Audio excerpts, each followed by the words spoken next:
Friends आज start करते हैं एक्सरसाइज नंबर 3.5। इसमें जो फर्स्ट क्वेश्चन है इसमें इक्वेशंस को सॉल्व करना है by cross multiplication method. Last exercises में हम लोगों ने कई मेथड सीखे थे, उनमें से फर्स्ट मेथड था ग्राफिकल मेथड, सेकंड मेथड था एलिमिनेशन मेथड, थर्ड मेथड था सब्स्टिट्यूशन मेथड। और अब स्टार्ट करते हैं क्रॉस मल्टीप्लिकेशन मेथड। इनमें से एक क्वेश्चन एग्जाम में मिलता है, स्पेशली उसमें नोटेड होता है कि solve by cross multiplication method. तो स्टार्ट करते हैं आज क्रॉस मल्टीप्लिकेशन मेथड। तो यहाँ पे मैंने फर्स्ट क्वेश्चन का सेकंड पार्ट टेक किया है, जो 2x plus y is equal to 5, 3x plus 2y is equal to 8। तो स्टार्ट करते हैं क्रॉस मल्टीप्लिकेशन मेथड। तो क्रॉस मल्टीप्लिकेशन मेथड में सबसे पहले आप जो कांस्टेंट टर्म है उसको इक्वेशन में अंदर टेक कर लीजिए। उसके बाद सेम एज सेकेंड क्वेश्चन में जो कांस्टेंट टर्म है उसको भी अंदर लीजिए। उसके बाद आप यहाँ पे सिर्फ कोफिशिएंट्स लिख दीजिए। तो कौन कौन से कोफिशिएंट्स? एक्स एंड वाई के कोफिशिएंट इज 2, 1, -5 एंड कांस्टेंट 3, 2, -8। तो क्लियर हो गया होगा मैंने यहाँ पे क्या किया है, यहाँ पे एक्स के कोफिशिएंट लिख दिए, यहाँ पे वाई, यहाँ constant same as second equation के भी मैंने कोफिशिएंट टेक कर लिए हैं। ठीक है, ओके स्टार्ट करते हैं। अब आप first step x upon is equal to minus y upon is equal to 1 upon take कर लीजिए। ये क्रॉस मल्टीप्लिकेशन मेथड का स्टेप है जो आपको अप्लाई करना है। याद रखिएगा x upon is equal to negative y upon and is equal to 1 upon. ठीक है, तो उसके बाद जब x और सिर्फ हम लोग, ठीक है, मैंने तीन वैल्यू यहाँ पे लिख दी है, x, y और 1। ये क्रॉस मल्टीप्लिकेशन का स्टेप है। इसके बाद आते हैं फर्स्ट टर्म पे x। जब x का टर्म लेंगे तो ये फर्स्ट आपके तो कोफिशिएंट ऑफ द x, इसको स्किप कर देंगे, फिर कौन लेंगे, ये से लेंगे। सेकेंड और थर्ड में हमेशा क्या करेंगे, क्रॉस मल्टीप्लाई, या कि अप से डाउन आ रहा है, अप से डाउन, अप से डाउन। ठीक है, या कि मिस्टेक बच्चे कर जाते हैं कि ये अप और ये डाउन, यहाँ से जा रहा है, यहाँ से इधर आ रहा है। ठीक है, तो आप क्या करेंगे, 1 into -8। Clear, is same as 2 into -5। ये इतना हो जाने के बाद आपको बीच में निगेटिव का साइन टेक करना है। इसके बाद अब आते हैं y पे। जब y पे आएंगे तो y के कोफिशिएंट को स्किप कर देंगे, हम लोग कौन से लेंगे, x और कांस्टेंट, उसमें भी same as cross multiply apply करेंगे। तो 2 के इंटू करेंगे किससे, 8 से, तो 2 इंटू -8, 3 इंटू -5, और बीच में साइन टेक करना आपको माइनस का साइन। अब सेम एज अब आते हैं कांस्टेंट टर्म दिस।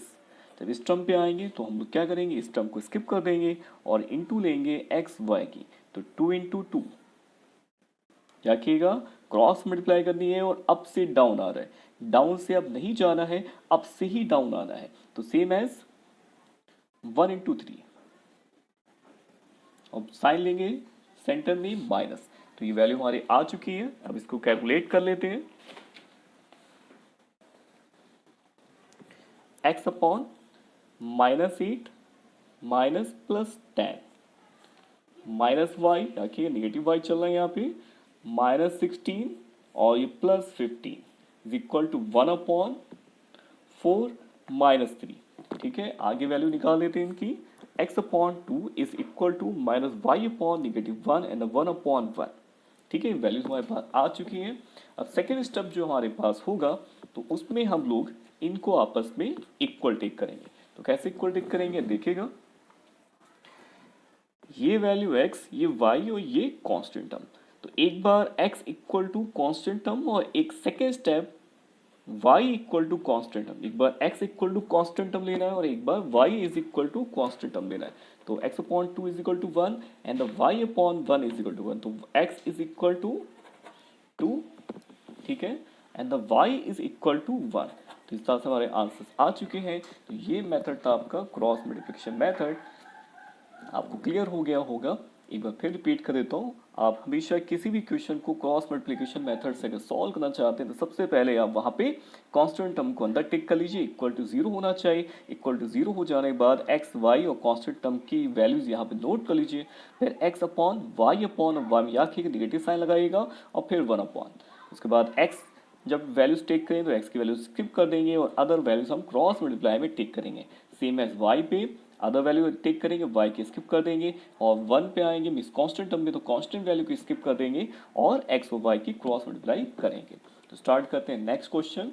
ठीक है, स्टार्ट करते हैं सेकंड क्वेश्चन। सेकंड क्वेश्चन में टेक कर रहा हूँ सेकंड पार्ट को। सेकंड पार्ट काफ़ी इंपॉर्टेंट क्वेश्चन है, बोर्ड एग्जाम में काफ़ी पूछा जा चुका है। तो इसमें नोट है, for the which value of the k will the following pair of the linear equations have no solution. तो मुझे क्या करना है, मुझे यहाँ पे find out the value of the k when equation have no solution. तो यहाँ गिवन इक्वेशंस है 3x plus y is equal to 1 and the 2k minus 1 in x plus k minus 1 y is equal to 2k plus 1।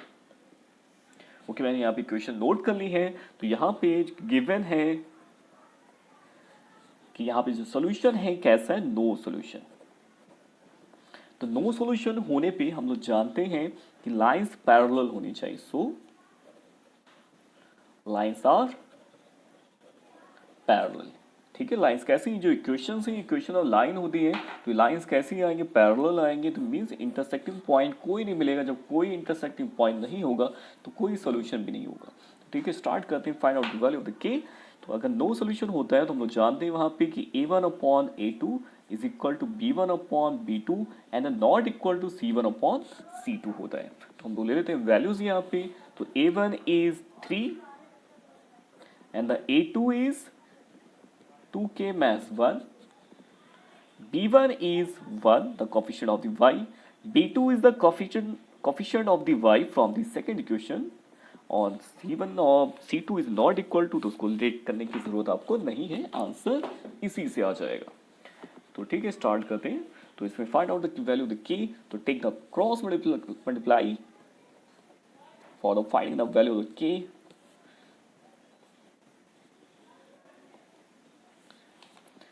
3k minus का 2k is equal to -1 plus 3 and the k is equal to 2। तो ये हमारा answer आ चुका है। इस तरह से question लगाएंगे। इंपॉर्टेंट क्वेश्चन है ये, शॉर्ट क्वेश्चन में एग्जाम में पूछा जाता है। अब स्टार्ट करते हैं नेक्स्ट क्वेश्चन। तो स्टार्ट करते हैं क्वेश्चन नंबर 4 और क्वेश्चन नंबर 4 में ऐसे क्वेश्चन दे रखे हैं जो आपके बोर्ड एग्जाम में लॉन्ग में पूछे जाते हैं। तो स्टार्ट करते हैं क्वेश्चन नंबर 4 और क्वेश्चन नंबर 4 में जो फर्स्ट क्वेश्चन है, a part of the monthly hostel charge is fixed and the remaining depend on the number of the days one has taken food in the mess. When the student take the food for the 20 days has to pay the rupees 1000 as hostel charges, whereas the student B who take the food for the 26 days pay the rupees 11580 as a hostel charges. Find the fixed charges and the cost of the food per day. तो यहाँ पे question दे रखा है, mess की बात हो रही है। तो वहाँ होटल है, होटल मेस है और वहाँ पे दो तरह के चार्जेस है। एक चार्जेस है वहाँ पर फिक्स चार्जेस, हॉस्टल चार्ज, और बाकी उसका मेस का चार्ज है वो पर डे के हिसाब से है। तो इसमें दो स्टूडेंट्स हैं ए एंड द बी और दोनों के यहाँ पे वैल्यू दे रखा है। मुझे फाइंड करना है fixed charges and food per day charges. Let be the let fix charge be x rupees and the food charge for per day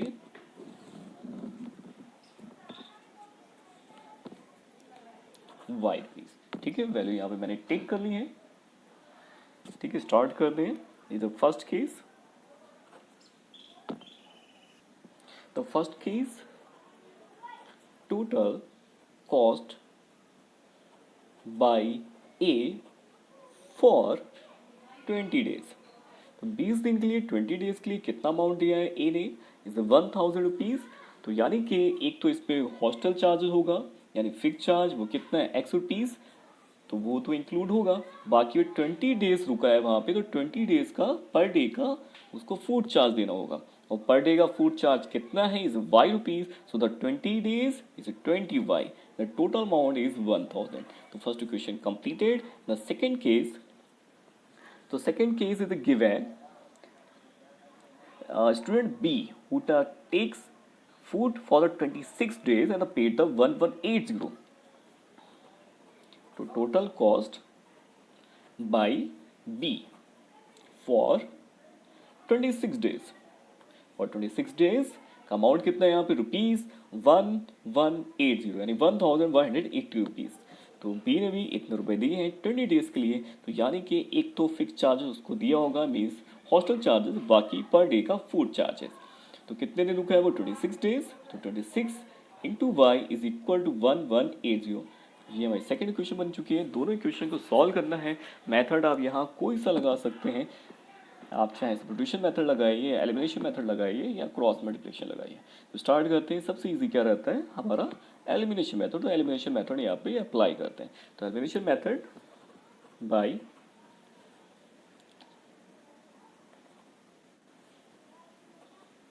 elimination method में दोनों इक्वेशन को अप डाउन में लिख लेते हैं। x plus 20y is equal to 100 and the second equation x plus 26y is equal to 1180।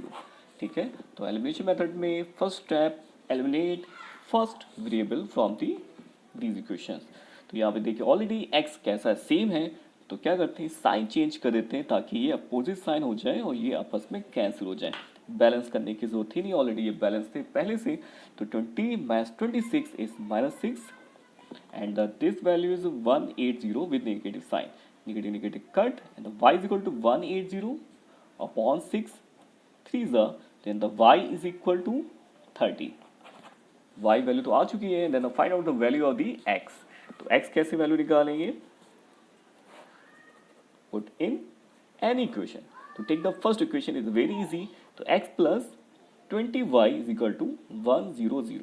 okay, the value of the y is 30 is equal to 1000 and the x plus 600 is equal to 100 and the x equal to 1000 minus 600 is 400। तो 400 is the answer for fixed charges and the y is equal to 30 is the food charges per day। ये question हो चुका है। Start करते हैं next question. Start करते हैं second part and the second part is given a fraction becomes 1/3 when 1 is subtracted from the numerator it becomes 1/4 when 8 is added to its denominator। find the fraction। मुझे यहाँ क्या निकालना है, fraction निकालना। Fraction जब भी निकालना हो तो फ्रैक्शन को जो लेट किया जाता है हमेशा p/q की फॉर्म में। तो let be start the question number second. Let fraction will be x upon y। ठीक है, फ्रैक्शन मैंने यहाँ लेट कर लिया है, it is x upon y and the first case is given a fraction becomes 1/3 when 1 is subtracted from the numerator। Okay, तो यानी कि x minus 1/1, x पे क्या माइनस किया जा रहा है, 1 सब्ट्रैक्ट किया जा रहा है और y में कुछ भी सब्ट्रैक्ट या ऐड नहीं किया गया है। क्वेश्चन गिवन है यहाँ पे, तो इज इक्वल टू 1/3। तो ये वैल्यू हमारे पास आ गई है, लेकिन अब ये जो है अभी सिंपल फॉर्म में नहीं है, इसको चेंज कर लेते हैं हम लोग सिंपल फॉर्म में। तो उसके लिए क्या करते हैं, क्रॉस मल्टीप्लाई। मैंने यहाँ पे क्रॉस मल्टीप्लाई कर ली यहाँ पे, तो 3x minus 3 is equal to y. Standard form के अकॉर्डिंग वेरिएबल वन साइड होनी चाहिए, तो ये हमारे पास वैल्यू आ चुकी है। सेकेंड केस, तो सेकेंड केस यहाँ पे क्या गिवन है, the second case is given that it becomes 1/4। it is becomes to 1/4 when 8 is added to the its denominator, यानी कि x upon y plus 8 is equal to 1/4। ये condition थी जो मैं यहाँ पे नोट कर ली है। इसको सिंप्लीफाई करते हैं बाय क्रॉस मल्टीप्लिकेशन। ये चीज़ आ गई है, स्टैंडर्ड फॉर्म में ले लेते हैं। ये सेकंड इक्वेशन हमारी बन गई है। अब सॉल्व करना है by the any method, we take the elimination method is very easy।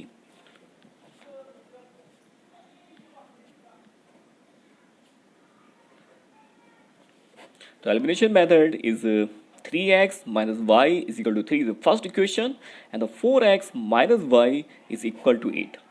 ठीक है, तो सब्ट्रैक्ट करते हैं। ऑलरेडी यहाँ पे y कैसा सेम है, तो यहाँ पे सेम तो बनाना नहीं है, साइन चेंज करना पड़ेगा क्योंकि y के दोनों के साइन कैसे इस टाइम सेम है।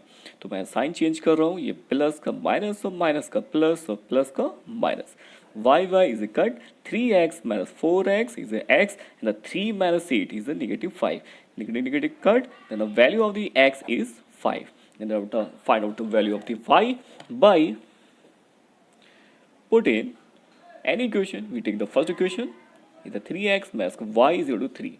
But the value of the x is 5. Okay, then the negative y is equal to 3 minus का 15 and the y is equal to 12. तो यहाँ पे आंसर आ चुका है, लेकिन अभी हम लोगों ने फ्रैक्शन नहीं लिखा है क्योंकि मुझे तो फ्रैक्शन आंसर देना था. तो फ्रैक्शन क्या हो जाएगा यहाँ पे? Fraction is x upon y and the x is 5 and the y is 12. तो आंसर कंप्लीट हो चुका है. ये भी इंपॉर्टेंट क्वेश्चन था, ये एक्सरसाइज ही इंपॉर्टेंट है. और the next question, start the next question. Question number 3 is given that Yash scored 40 marks in the test, getting 3 marks for the each right answer and losing the 1 mark for the each wrong answer. Had 4 marks been awarded for the each correct answer and 2 marks been deducted for the each incorrect answer. तो यहाँ पे question में यश ने एक exam दिया है, उसके test में मार्क्स जो आए हैं स्टार्टिंग में 40 मार्क्स आए हैं, लेकिन उसको जो है 3 मार्क्स जो राइट आंसर के लिए दिए गए और 1 मार्क्स उसका कट कर लिया गया है रॉन्ग आंसर के लिए. ठीक है. और सेकंड केस में 4 मार्क्स उसको राइट आंसर के लिए दिए गए और रॉन्ग आंसर के लिए 2 मार्क्स कट कर लिए गए हैं. ठीक है. यहाँ पे कंडीशन और कितने उसके मार्क्स आ गए थे, नेक्स्ट टाइम उसको 50 मार्क्स आए और स्टार्टिंग कितने आए थे, 40 मार्क्स आए थे. यहाँ पूछा क्या गया, how many question were there in the test, आके कितने क्वेश्चन एग्जाम में आए थे. तो स्टार्ट करते हैं कैसे लगाएं क्वेश्चन. Very easy method. तो यहाँ पे 2 टाइप के क्वेश्चन, 2 चीज़ें हैं, एक उसका राइट एंड रॉन्ग. तो लेट कर लेते हैं. Let number of right answers. Right answer मान ली मैंने कितने राइट आंसर दिए हैं, x आंसर राइट आंसर दिए हैं एंड रॉन्ग आंसर मैंने यहाँ पे y लेट कर लिया है.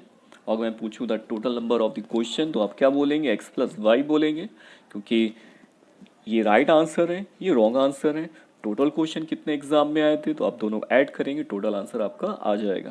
देखिए यहाँ पे कंडीशंस हैं. तो फर्स्ट केस, तो फर्स्ट केस यहाँ पे ये है कि उसके कितने मार्क्स आए हैं इस टाइम, 40 मार्क्स आए हैं. Total marks is 40. कितने मार्क्स आए उसके, 40 मार्क्स यहाँ पे आए हैं. तो यहाँ पे लेकिन कंडीशन है, कंडीशन ये है कि राइट आंसर के लिए उसको कितने मार्क्स मिले, 3 मार्क्स मिले. और क्वेश्चन सपोज करिए कितने सही किए उसने, पहली कंडीशन में x क्वेश्चन सही किए हैं. जब x क्वेश्चन सही किए हैं, एक क्वेश्चन पे उसको 3 मार्क्स मिल रहा है, तो x क्वेश्चन में कितने मार्क्स मिलेंगे, जैसे 3x. ठीक है, ये तो सही आंसर हो गए जितने मार्क्स उसको मिल गए. लेकिन उसने जो साथ में क्वेश्चन गिवन है कि 1 मार्क्स जो उसको कट किया गया है, किस लिए, इनकरेक्ट आंसर के लिए, रॉन्ग आंसर के लिए. और रॉन्ग आंसर कितने किए उसने, वाई आंसर रॉन्ग दिए और 1 नंबर जो उसको रॉन्ग आंसर के लिए कट किया जा रहा है. तो एक क्वेश्चन 1 नंबर का है रॉन्ग आंसर के लिए और रॉन्ग उसने क्वेश्चन के लिए वाई, तो उसके क्वेश्चंस मतलब कितने मार्क्स कटेंगे, 1 वाई कटेंगे. और सब्ट्रैक्ट होगा, क्यों सब्ट्रैक्ट, उसके माइनस हो रहे हैं, डिडक्ट हो रहे हैं. तो डिडक्ट करने के लिए क्या करेंगे हम लोग, नेगेटिव साइन टिक करेंगे. इक्वल टू कितने मार्क्स आ गए, 40 मार्क्स गिवन है क्वेश्चन में. तो क्लियर हो गया आपको. यहाँ पे जो है x क्वेश्चन उसने यानी राइट आंसर लिखे थे और हर एक राइट आंसर के लिए उसको 3 मार्क्स मिले थे. तो total marks for the right answer is 3x and the total marks deduct for the wrong answer is 1y. Okay, it is the first equation. And the second case, तो second case in the given that the total marks is 50 marks. कितने marks मिले उसको, 50 marks मिले हैं. लेकिन यहाँ rule अलग है इस टाइम. इसमें क्या रूल हो रहा है, उसमें जो है उसको मार्क्स मिले हैं राइट आंसर के लिए 4 मार्क्स मिले हैं, क्वेश्चन में गिवन है. और रॉन्ग आंसर के लिए डिडक्ट कितने करे गए हैं, 2 मार्क्स डिडक्ट किए गए. तो कंडीशन वही है कि राइट आंसर कितने दिए थे, x, और एक क्वेश्चन पे कितने मार्क्स उसको मिल रहे हैं, 4 मार्क्स मिल रहे हैं. तो यानी कि x अगर राइट आंसर लिखता है तो कितने मार्क्स मिले उसको, 4x मिलेंगे. अब बाकी डिडक्ट तो हो जाएंगे क्योंकि निगेटिव मार्किंग भी यहाँ पे है. तो इस बार उसने क्या किया गया, इसमें रूल के अकॉर्डिंग y क्वेश्चन रॉन्ग किए हैं और इस बार रॉन्ग आंसर कितने मार्क्स का है, इसे 2 मार्क्स का है. तो यानी कि y रॉन्ग आंसर्स किए हैं और हर एक क्वेश्चन 2 मार्क्स का है. तो यानी कि 2y उसके टोटल मार्क्स डिडक्ट हो जाएंगे. तो कितना रिजल्ट आ जाएगा, तो 50। तो सेकंड इक्वेशन हमारी कंप्लीट बन चुकी है। अब दोनों इक्वेशन को सॉल्व करना है एनी मेथड, ठीक है। लेकिन हम लोग जानते हैं कि कोई भी इक्वेशन अगर होती है, अगर उसमें सिंप्लीफाई कर सकते हैं तो आप सिंप्लीफाई कर लीजिए। मीन्स अगर सभी टर्म्स में से कुछ कॉमन आ रहा है तो कॉमन टेक कर लेना चाहिए। तो यहाँ पे क्या कॉमन आ रहा है, इज ए 2, तो मैं यहाँ पे 2 कॉमन लेके इक्वेशन को काफ़ी ईजी बना दूंगा। और ये 2 जो है मैं ट्रांसफर कर दूंगा सेकेंड साइड, ठीक है, जिससे यहाँ वैल्यू कितनी आ जाएगी, 2x minus y is equal to 25। ये काफ़ी इजी इक्वेशन अब हो चुकी है। अब इक्वेशंस को सॉल्व करते हैं बाय एलिमिनेशन मेथड। मैंने यहाँ इक्वेशन नोट कर ली है। तो देखिए यहाँ पे तो और इजी मेथड लग रहा है, क्योंकि y यहाँ पे ऑलरेडी सेम है, बस साइन यहाँ पे अपोजिट है। तो मैं साइन क्या, वो सेम साइन है, मिस्टेक। तो यहाँ सेम साइन है, साइन कैसे होनी चाहिए, अपोजिट होनी चाहिए, इसलिए मैं यहाँ पे साइन इनके चेंज कर लेता हूँ। तो कैसे साइन चेंज करते हैं, याद होगा, प्लस है तो माइनस, माइनस है तो प्लस, प्लस है तो minus. It is a cut and the 3x minus 2x is x and the 40 minus 25 is 15. So the value of the x is 15 and the find out the value of the y.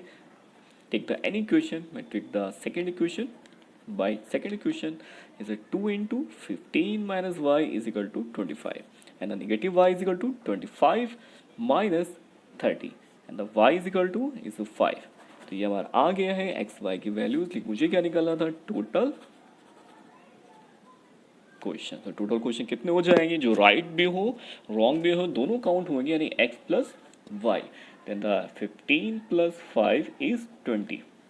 तो कितने question total थे examination में, 20 questions थे। तो अब start करते हैं next question. अब स्टार्ट करते हैं फोर्थ पार्ट। फोर्थ पार्ट थोड़ा स्टूडेंट्स के लिए टफ रहता है, क्वेश्चन भी टफ होता है, इसलिए इसको थोड़ा सा फोकस करिएगा। अच्छे लेवल का क्वेश्चन ये होता है। तो क्वेश्चन में यहाँ पे गिवन है कि place A and B, places A and B 100 kilometer apart on a highway. One car start from the A and another car is from B at the same time. ठीक है, यानी कि आप क्वेश्चन गिवन है यहाँ पे A B दो point है, दो प्लेसेस हैं। तो यहाँ पे मैं डायग्राम के साथ बनाता रहता हूँ। तो यहाँ पे एक हाईवे है, हाईवे पे दो पॉइंट्स हैं A and B। Distance between A and B is 100 kilometre. तो यहाँ से यहाँ तक की डिस्टेंस कितनी है, 100 किलोमीटर। यहाँ पे दो कार्स हैं, एक कार यहाँ पे है और एक कार यहाँ पे। ये क्या चीज़ है, कार्स। ठीक, अब दोनों कार स्टार्ट होती है, क्वेश्चन कह रहा है द सेम टाइम पे दोनों कार स्टार्ट होती हैं। इफ क्वेश्चन ध्यान दीजिएगा, if the car travel in the same direction, अगर ये सेम डायरेक्शन में चलेंगे, चाहे इधर चला दीजिए या आप इधर चला दीजिए, बात देखिए। चलिए मैं इस साइड चलाता हूँ, यानी कार ए भी इस डायरेक्शन जा रही है, कार बी भी इस डायरेक्शन में चल रही है। If the car travel in the same direction different speed, आके स्पीड दोनों की डिफरेंट मिल जाती है। 5 आवर्स के बाद वो दोनों कार्स मिल जाती हैं। लेकिन पॉसिबल तब है जब कार ए की स्पीड कैसी होगी, ज़्यादा होगी, और कार बी की स्पीड कैसी होगी, कम ही, तो आगे जाके मिलेंगी। तो यानी सपोज करिए कि वो जो है आगे किसी नेक्स्ट पॉइंट पे दोनों लोग मिल जाती है, लेकिन टाइम याद रखा है आफ्टर 5 आवर्स। 5 आवर्स के बाद दोनों जो है कारें किस पॉइंट पहुंच जाती हैं, सी पॉइंट पे पहुंच जाती हैं। ठीक है, तो ये फर्स्ट केस है। पहले फर्स्ट केस को कन्वर्ट करते हैं हम लोग इक्वेशन में। तो यहाँ निकालना क्या चीज़ है, यहाँ पे स्पीड निकालनी है कार ए एंड बी। तो let be the speed of the car A and B x and y. Let speed of cars x and y. तो मैंने इसकी स्पीड कितनी मान ली है, x किलोमीटर पर आवर, और इसकी मैंने कितनी वाली, b वाली की y किलोमीटर आवर। ठीक है, अब क्वेश्चन कैसे लगाएं। अब देखिए यहाँ पे इस टाइम की बात हो रही है, डिस्टेंस भी है, स्पीड भी है। ठीक है, यहाँ की डिस्टेंस भी है, डिस्टेंस भी चल रही है, यहाँ पे 100 किलोमीटर दे रखा है, डिस्टेंस है, डिस्टेंस भी यूज़ करनी है, टाइम भी यहाँ पे यूज़ करना है, साथ में यहाँ पे स्पीड भी दे रखी है। थोड़ा इस क्वेश्चन को स्लो बताऊँगा। तो अब सबसे पहले ध्यान दीजिएगा, स्पीड है तो मैं स्पीड इज इक्वल टू क्या जानता हूँ, डिस्टेंस अपॉन टाइम। ठीक है, डिस्टेंस वो speed is equal to distance upon time. तो सबसे पहले देखिए यहाँ पे डिस्टेंस को यूज़ करते हैं। ठीक है, ये तो हम लोगों लेट करा है, गिवन क्या है, टाइम और डिस्टेंस। तो यहाँ अगर हम लोग डिस्टेंस निकालें तो डिस्टेंस इक्वल टू कितना हो जाएगा, स्पीड इनटू टाइम। ठीक है, अगर अब मैं आपसे पूछूं right the distance travel by A. तो आप बोलेंगे sir A to C. Car A ने यहाँ से यहाँ तक डिस्टेंस कवर करी है, ठीक, कितनी डिस्टेंस कवर की है यहाँ से कितने टाइम में, 5 आवर्स में, क्योंकि क्वेश्चन है गिवन यहाँ पे। तो हम लोग यहाँ निकालते हैं। ये कौन सा केस चल रहा है, केस फर्स्ट डायग्राम है यहाँ पे, distance cover by car A in 5 hours. तो ये 5 आवर्स में क्या डिस्टेंस इसने कवर किए। तो डिस्टेंस इक्वल टू हम लोग क्या जानते हैं, स्पीड इनटू टाइम। तो कार ए की स्पीड कितनी है यहाँ पे, x, टाइम कितना टेक किया है, is given that is 5 hours 5। तो ये कितना आ गया, इज 5x। तो ये कितना आ गया किलोमीटर में। अगर डायग्राम के अकॉर्डिंग हम लोग सोचें तो ये क्या होगा, AC होगा, ठीक है। AC इसको नोट करके छोड़ देते हैं। अब आते हैं कार बी पे, distance cover by car be in 5 hours. तो 5 आवर्स में कार बी ने कितनी डिस्टेंस कवर की है। तो यहाँ भी वो लगाते हैं स्पीड इनटू टाइम। तो स्पीड कितनी है वाई की, एक्स बी की is y, the time is same is 5 y kilometre. और डायग्राम अकॉर्डिंग अगर नोटिस करें तो B C note distance cover by B. तो ए सी और बी सी वैल्यूज आ चुकी हैं, मुझे कन्वर्ट करना है इसको इक्वेशन में। तो देखते हैं कैसे कन्वर्ट होगी। तो A C is equal to A B plus B C, मैं नोट कर सकता हूँ टोटल डिस्टेंस ए सी है। ए सी 2 पार्ट में डिवाइड हो रहा है, A B plus B C. A C यहाँ पे क्या दे रखा है, इज 5x और and A B is given is 100 और बी सी इज फाइंड कर चुके हैं 5y, ठीक है। इक्वेशन थोड़ा सिंपल कर लेते हैं, इंटीजर्स अलग और वेरिएबल्स अलग। तो मैंने क्या किया यहाँ पे ये, ठीक है। इक्वेशन देखिए कितने सिंपल मेथड से आ चुकी है, लेकिन थोड़ा टिपिकल क्वेश्चन है इसलिए आपको काफ़ी इसमें फोकस करना होगा। सिंपल कर लेते हैं क्वेश्चन को, मैं कॉमन निकालता हूँ यहाँ पे 5। मैंने बोला था अगर क्वेश्चन आपकी कॉमन आ रहा है तो कॉमन ले लीजिए, इक्वेशन आसान हो जाएगी। तो मैंने इस 5 से उधर डिवाइड कर दिया तो 20 आ गया। तो फर्स्ट इक्वेशन तो हमारी आ चुकी है। अब सेकेंड इक्वेशन मुझे यहाँ पे बनानी है। स्टार्ट करते हैं second case. And the second case is given that in question given that if they travels toward each other they meet in the 1 hour, ठीक है। और दोनों कैसी चलती हैं, अगर आमने सामने चलती हैं तो एक यानी 1 आवर के बाद मिल जाती हैं। तो इनका डायग्राम बनाते हैं। तो क्वेश्चन क्या है, यहाँ पे 2 कार्स थी ए एंड द बी, ठीक है, ए कार एंड बी कार। इस बार देखिए दोनों कार्स मिली हैं 1 आवर के बाद। तो अपोजिट तो चली हैं तभी मिल पाएंगे, इस साइड चलेंगे। अपोजिट मीन 2 मीनिंग होते हैं, इस साइड और इस साइड अगर जाएगी लेकिन आपस में मिलेंगे नहीं। इसका मतलब ये है कि दोनों आपस में कैसे चल रही हैं, आमने सामने चल रही हैं। तो कार ए चली है, कार बी चली, 1 आवर के बाद किसी सी पॉइंट पे आपस में मिल गई हैं। कितने टाइम के बाद, आफ्टर 1 आवर, ठीक है। क्वेश्चन ये गिवन है यहाँ पे। फिर बनाते हैं क्वेश्चंस। तो याद रखिए डिस्टेंस यहाँ भी यूज़ करेंगे, ये भी याद रखिए यहाँ पे डिस्टेंस, टोटल डिस्टेंस कितनी है ए बी की इज 100 किलोमीटर। तो distance is equal to speed into time, clear. Then the distance cover by car A in 1 hour, question according. तो speed into time, speed is x and the time is 1 is x kilometer distance covered by a car in a 1 hour, and the distance by the diagram is AC. Distance covered by car B in 1 hour is the same as speed into time. Speed of the car B is y, the time is 1 is y kilometer distance covered by B, and the y denoted by CB, okay। अब इसको क्या करते हैं, question में convert करते हैं। तो question कैसे कन्वर्ट किया जाए ताकि इसको सॉल्व किया जा सके। तो अब हम लोग क्या करते हैं, A B is equal to क्या लिखा जा सकता है, ए सी प्लस सी बी लिख सकते हैं। और A B is 100 AC is x and the CB is y. It is a second equation. तो ये दो इक्वेशन आ चुकी हैं, अब दोनों इक्वेशन को सॉल्व करेंगे। ठीक है, दोनों इक्वेशन यहाँ पे सॉल्व लिख ली हैं, अब दोनों इक्वेशन को सॉल्व करते हैं बाय द एनी मेथड। मैं लगा दूँ यहाँ पे एलिमिनेशन मेथड, तो elimination method is one variable is eliminated, तो यहाँ पे y is same and the sign is opposite, to the y is cut, and the x plus x is a 2x, and the 20 plus 100 is a 120, and the 120 upon 2 is a cut, is a 60, so x is 60. ठीक, and the y value x plus y is equal to 100 by second equation, तो x 60 plus y 100 and the y is 40, तो x y value आ चुकी है। hence the speed of cars 60 kilometre and 40 kilometre per hour. तो इस सारे question को लगाएंगे, ये सिंपल मेथड था, इंपॉर्टेंट क्वेश्चन आते हैं। Next question, the last question in the exercise, the fifth part is given that the area of the rectangle get reduced by the 9 square unit if its length is reduced by 5 unit and the breadth is increased by 3 unit. If we increase the length is 3 unit and the breadth is 2 unit, the area increase by 67 square unit. The find the dimension of the rectangle. ये दो चीज़ों की बात हो रही है, let length and breadth of a rectangle x and y।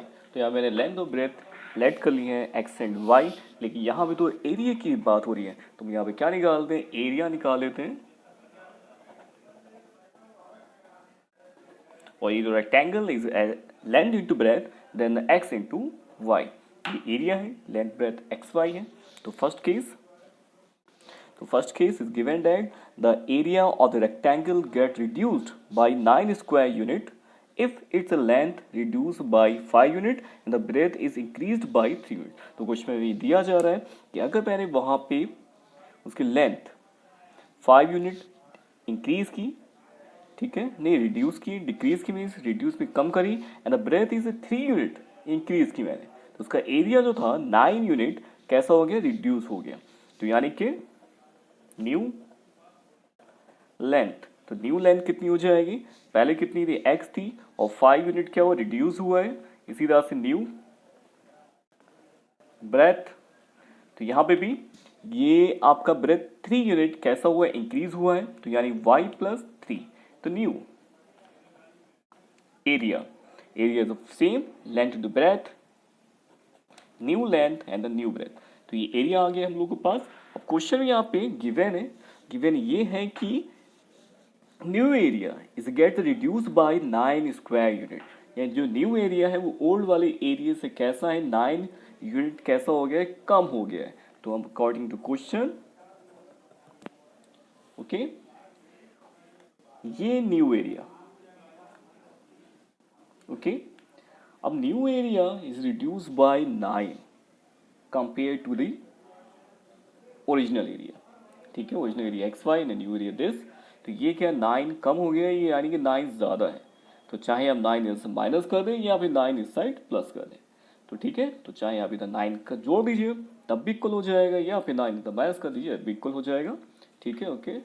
इसको simplify कर लेते हैं, x into y, bracket open कर रहा हूँ यहाँ पे, very important question, x y से कट,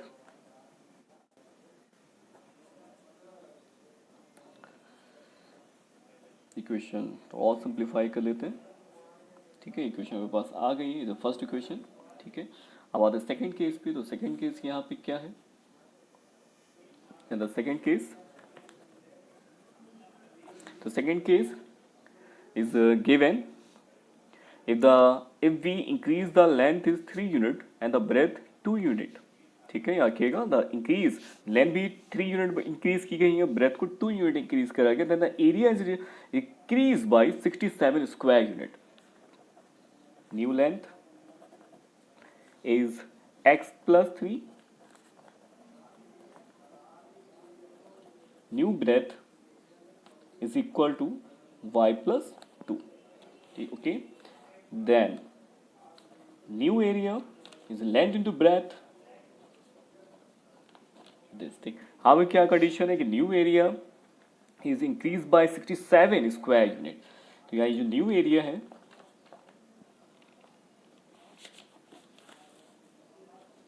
जो न्यू एरिया हमारे पास है ये कैसा है, इंक्रीज हो चुका है ओरिजिनल एरिया से, यानी ये कितना ज़्यादा है, 67 ज़्यादा है. तो इसलिए हम लोग किस में ऐड करेंगे, 67 इस साइड ऐड करेंगे, इक्वेशन हमारी बैलेंस हो जाएगी.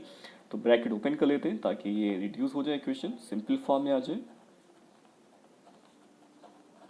एक्स वाई दोनों कट हो सकते हैं. तो यहाँ पे 2x प्लस 3y प्लस 6 उधर ट्रांसफर कर देता हूँ मैं, इधर ट्रांसफर हो जाएगा. तो कितना आ जाएगा, 67 माइनस का 6 यानी 2x plus 3y is equal to, result कितना आ जाएगा, 61. ओके, तो दोनों इक्वेशन हमारी बन चुकी हैं. अब क्या करना है, दोनों इक्वेशन को सॉल्व करेंगे और आंसर आ जाएगा. तो स्टार्ट करते हैं, बोथ आर इक्वेशन स्टार्ट करते हैं. यहाँ चेंज कर लीजिए, यहाँ प्लस साइन आ रहा है. तो ये इक्वेशन हमारी बन चुकी है, इनको दोनों इक्वेशन को सॉल्व करते हैं. एनी मेथड तो मैं लगा दूँ यहाँ पे क्रॉस एलिमिनेशन मेथड ही लगाता हूँ. एलिमिनेशन मेथड अकॉर्डिंग हम लोग को क्या करना होगा, एक वेरिएबल को एलिमिनेट करना होगा और एलिमिनेट करने के लिए दोनों को बनाना होगा सेम. तो यहाँ पे 5 है, यहाँ 3 है, ठीक है. 3 को 5 में कन्वर्ट नहीं कर सकते हो, 5 को 3 में कन्वर्ट नहीं कर सकते. कभी ऐसा केस आ जाए यहाँ पे किसी भी नंबर से मल्टीप्लाई करके 5 नहीं ला सकते 3 की जगह पे, 5 की जगह पे भी 3 ला सकते हैं. ना 3 की जगह 5 आ सकता है, ना 5 की जगह 3 आ सकता है. तो ऐसी कंडीशन में आप नंबर इंटरचेंज कीजिए, यानी इस नंबर से ऊपर इंटू कर दीजिए और ऊपर नंबर से नीचे इंटू कर दीजिए. ठीक है, तो हमारे पे कितना रिजल्ट आ जाएगा, 9x minus 15y is equal to 18 and the 5 10 and the 15y and the 5 and 30. ठीक है, आप कैंसिल आउट करते हैं, अपोजिट साइड ऑलरेडी ये है यहाँ पे कैंसिल, और ये कितना आ गया 19x और इज इक्वल टू, इसको ऐड कर लेते हैं. तो स्टार्ट करते हैं. यहाँ पे सम कितना आ जाएगा, हमारा सम यहाँ पे आ जाएगा 3 2 3. ठीक है, तो x is equal to value की 3 2 3 अपॉन 19. तो कर लेते हैं 19 वन सा 19 और 19 7 सा 133. तो x कितना आ गया 17. तो सेम है, हम निकालते हैं value of the y, put in first equation. 3x into 17 minus का 5y is equal to 6. 51 5y 6 5y is equal to 6 minus 51 या negative sign, negative 5 is equal to 45. ठीक, cut and y is equal to 9. ठीक है, value हमारी आ चुकी है. तो यानी कि लेंथ कितनी आई, 17 मीटर एंड ब्रेथ कितनी आ रही है, 9 मीटर. साथ क्वेश्चन को लगाना था. ये सारे क्वेश्चन बहुत इंपॉर्टेंट क्वेश्चन थी, एक्सरसाइज इंपॉर्टेंट एक्सरसाइज थी. तो आप लोग को क्लियर हो गया होगा. सब्सक्राइब करना ना भूलिएगा. मिलते हैं नेक्स्ट वीडियो में नेक्स्ट एक्सरसाइज.